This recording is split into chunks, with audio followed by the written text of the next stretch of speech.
Ito na nga yung araw na pupuntahan natin yung Mount Banoy sa Batangas. Pero bago yan, pupuntahan muna natin yung kaibigan natin sa Going Gidi. Balita ko kasi, mataas tong Mount Banoy at delikadong lakbayin ng motor. Medyo malumot daw kasi yung daan at medyo maulan pa to, kaya nagdesisyon akong sumakay na lang sa tuktok niya. Magsisimula nga pala kami sa Batangas City, paakyat ng Mount Banoy. 18 kilometers ang layo nito mula sa Batangas City. Ang highest point ng Mount Banoy ay 987 meters o 3,238 feet above sea level. Siguro para sa iba, hindi pa ganun kataas yan, pero magpapahirap kasi sa ride natin na to ay yung tarik at yung lumot sa kalsada. Backdoor? Backdoor ng Pabanoy. Kasi pag doon sa kabila, hold upin ka ng tanod. May tanod doon sa kabila. Ito yung backdoor nyon. Diyan na nga kami lumiko sa may Alice Store. Ito daw kasi yung backdoor papuntang Mount Banoy. Pwede nyo i-search sa Google yan, Alice Store, Batangas City, para hindi kayo maligaw. Pagkaliko nga namin dyan, nagsimula na yung paunti-unting ahon. Kung mapapansin nyo sa video, medyo maskip talaga yung daan tsaka malumot. Kaya good decision na rin siguro yung ginawa ko na hindi ko dalhin yung motor ko dito kasi mahirapan akong bumaba. Kung alam nyo yung tarik ng ahon sa Blackwall, parang ganon. Ang kaibahan lang, mas mahaba dito. May madadaanan din pala ditong maliit na river crossing. Hindi ko lang alam kung makakadaan pa rin dito kapag malakas yung ulan o pag mga bagyo. Napasabi na lang ako ng a taste of adventure.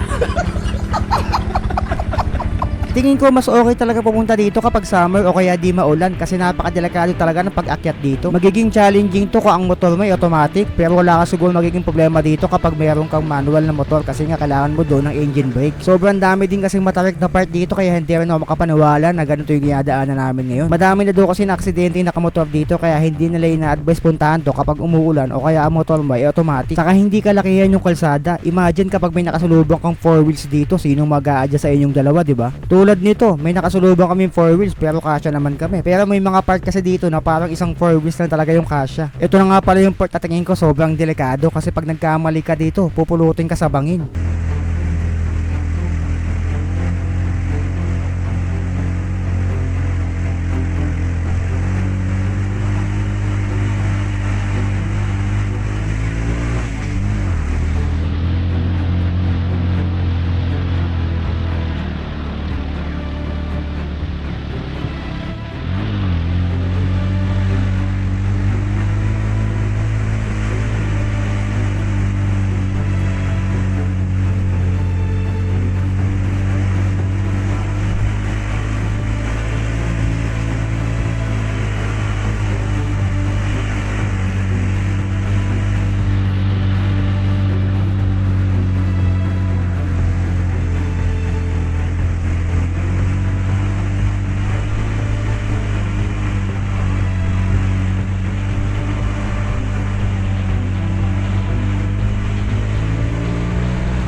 Nagahang ka eh. Oo, tas kahit sasakyan ng dala mo. Pagkaraan nga na ilang minuto, narating na rin namin yung tuktok pero sa bandang dulo pa kami pupunta kasi nandun yung campsite at tutulugan namin. Meron nga palang maliit na tindahan dito itong nasa kaliwa, so kami mga kailangan kayo, pwede kayong bumili dyan. Campsite din pala tong kaliwa na yan. Kami naman dun sa bandang unahan pa yung campsite namin.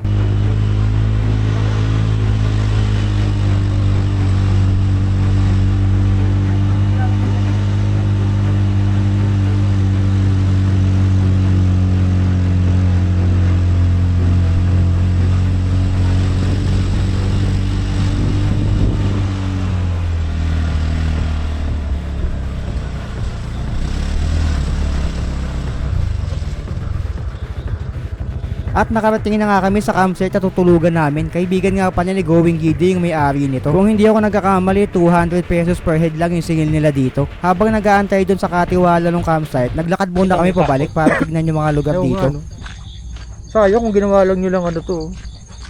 May space pa eh. Kaya lalakad tayo dito. Pag may pumunta. Grabe, taas na natin.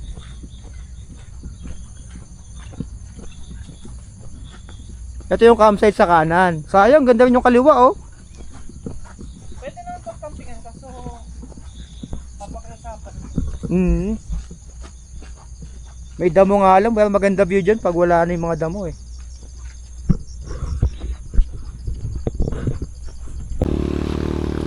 Tingnan nyo naman yung view dito. Wow. Lalo pag sunrise. Ah, dyan ba sunrise? Yes. Wow. Grabe. Doon yung campsite nila. Saan ba yung campsite? Ito na mismo. Ay, ito na mismo yun? Hmm. Ah, okay. Ito na pala yung campsite mismo. Hindi, yung titira natin hindi. Ah, pero yung sa kanila, ito yun. Ito campsite nila. Ito, yung sa cooperative. Malawak din yung ano ah. Parang may ano pa sila doon oh. Mga tanim. Ang ganda nyo, kita may heart shape. May daanan. Oh, may cross pa doon eh. Taas din ah. Grabe ang ganda dito. Dito kami nag-camp last time nila, map. So, tayo nasa langit na dito eh. Yan ang Batangas Bay. Yung parang mga drum doon, cider shell yun. Or JG shell. Ah, ayan yung nakita ko nung nasa Kalakako. Ayan. Hmm. Yung parang mga planta na malalaki. Yan. Nung dumating na nga yung katiwala, pumasok na kami sa campsite.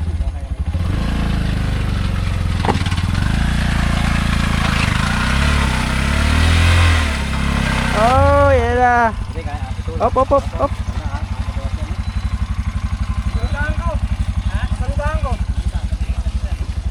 Kaya? Kaya.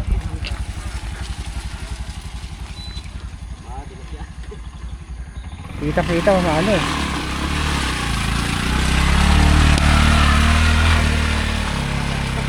Oh, kaya nga. Ganyan ako. Malakas din. Malakas din.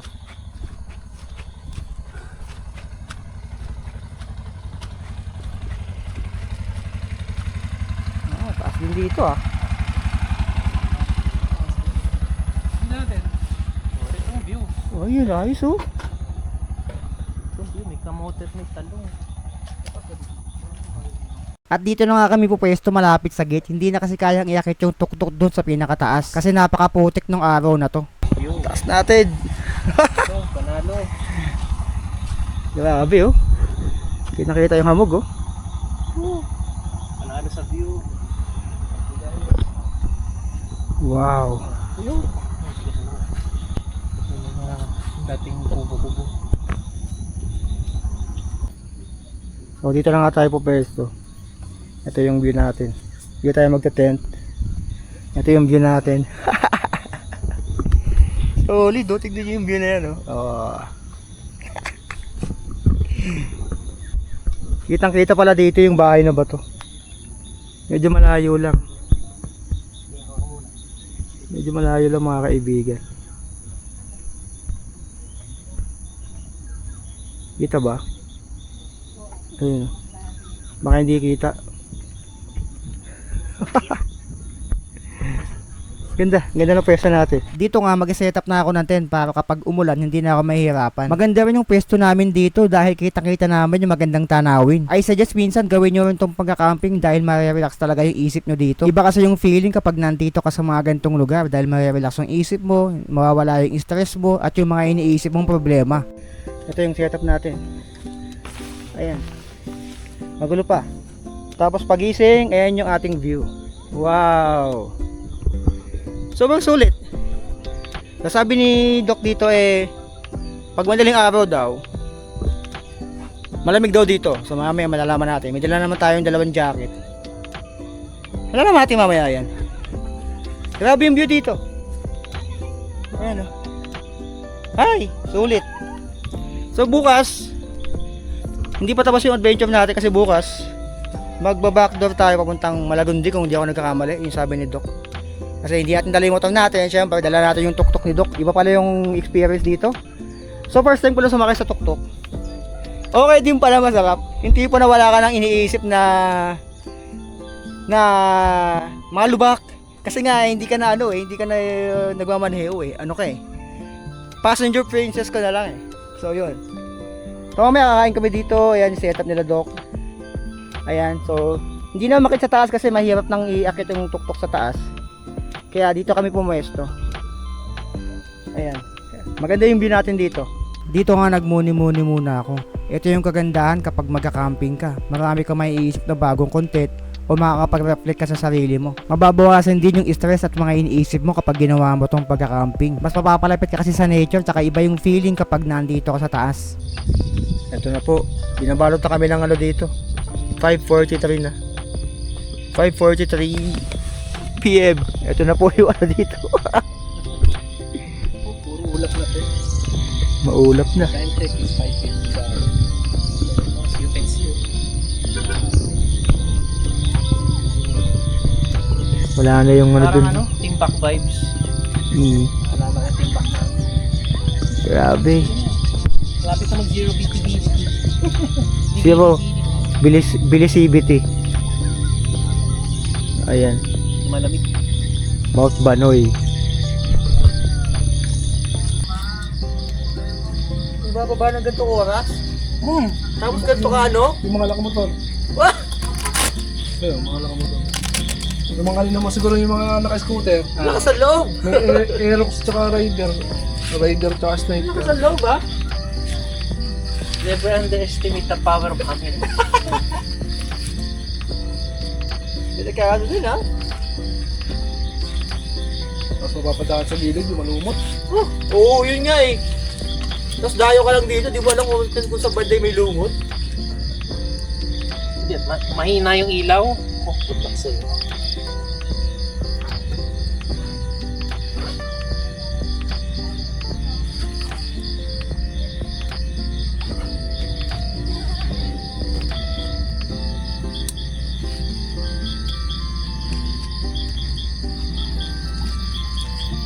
Kasi yung ganitong upuan, simple lang Ano? Ito yung gusto kong bilhin din minsan. Kaso nga lang, di kasi yung Paano? Pagka gano'n. Para sa... Pakabila? Pa ganon? Yeah. Para sa... Oo,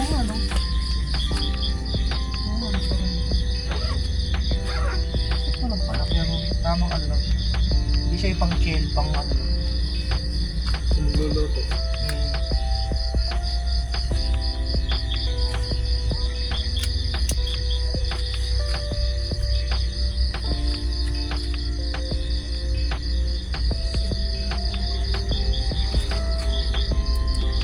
Hindi naman siya. Kapag nakanood. Medyo maano dito Ito ba napapalitan ng battery? Hindi, yung size lang siya. Hindi ko na alam kung pag binaklas. Bilog lang ba? Saka yung Yung man yung pang-relo. Oo. Hindi. Hindi, yung yung rechargeable. Ay, yung ganon? Feeling ko. Yung mahaba? Bilog. Ilang baraso kaya? Isa lang yan, isa lang. Yan yung... Dito yung double A? Hindi. 18650. Ay, mas malaki na konti. Mas malaki na konti. napapalitan? Maganda kung pwede. Bibili din ako. Mas maliit eh, kumpara dito balbinsin. Oo. Sa mga dito meron. Sa ilalim. Ito pang focus. Try mo. Ano dito? Sa flash? Flashlight? Yung flashlight. Hindi yata. Focus. Ayun, yan. Yung focus na yan. Yung ganyan. So may... Ito ba nakasot? Hindi nga. Kaya yung ito, marami nalagay. Hindi, okay na. Yung kanina okay na.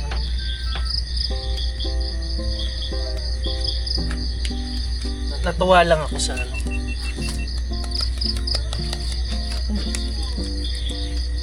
Pwede patutok sa mga pamiluluto. Oo.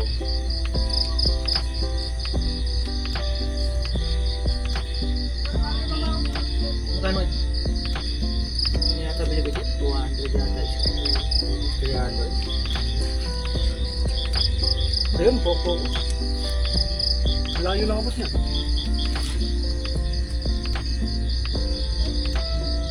Ito, para stop light.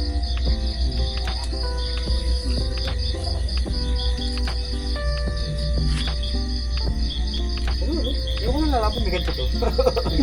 Yung ko na nalaman. Sigamit lang kasi ako eh. Naputol mo ako, mapapabili ako. Promise, yun ang weakness ko ever since magkabata. Yung flashlight. Ang ganda ng pagka-focus niya. Yan. Ito na yung chip. Yung parang LED na. Hindi ka tulad yung na talagang bilog na yung... Oo. Oh, stop na. Siya, ayun na tayo. Para kapag kape mamaya. Mahaba-habang gabi. Dito nga nag-decide na kami mag-dinner para mamaya relax na lang gagawin namin.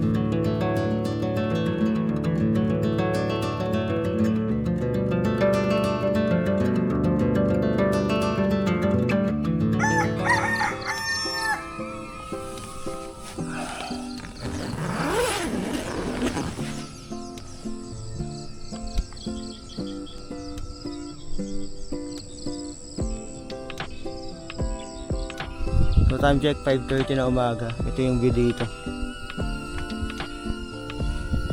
May mga sea of clouds dun, no?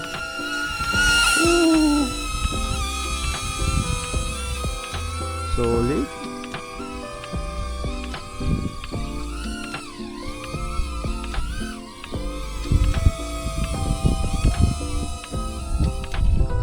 Grabe yung lamig.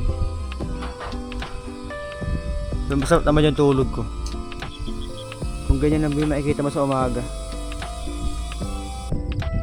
Nakita ko lang sa inyo yung pinestuhan namin.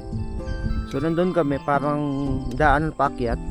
Hindi na kasi naakyat dito yung tuktok kasi medyo matarik na to. Tsaka madulas yung may putik. Meron pa sana sa taas.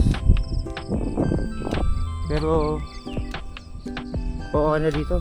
All goods na kami dito sa ano, sa pwesto na to. Ano, maganda naman yung view eh. Solid din eh. Yan, pagising mo yan yung view mo.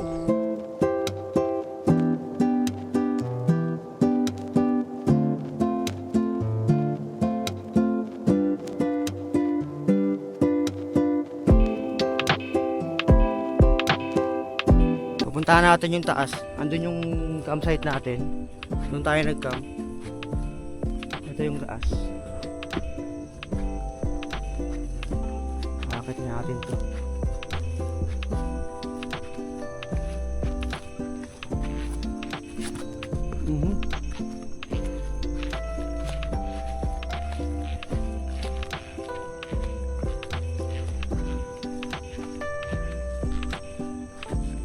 Oh, taas na ah.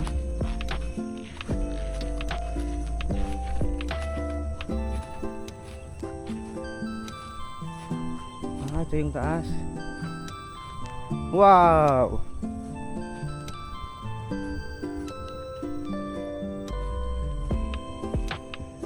Okay na muna pwesto dito. So, ito yung taas.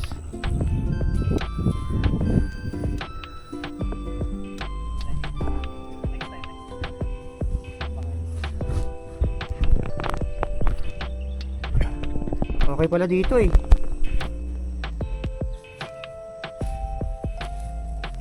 Pag nalaman na yung mirrorless, mag-cinematic ka ulit. Oo. Hindi yan yun. Hindi may ano, DSLR yun. May kabigatan siya eh.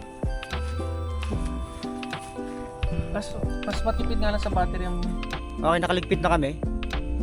Ayan. So, on the way na kami sa next destination of our adventure. So, dito nga pala kami nag-camp. Ayan o. Isabel Briones Property Rental. Ayan ang number nila.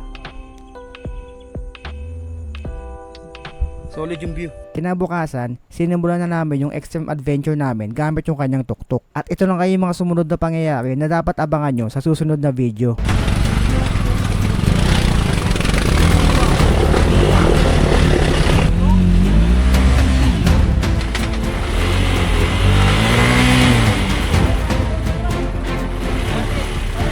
May daang pang tao? Ha? Mabalik. Negative. Bakit? And then, Patay tayo dyan.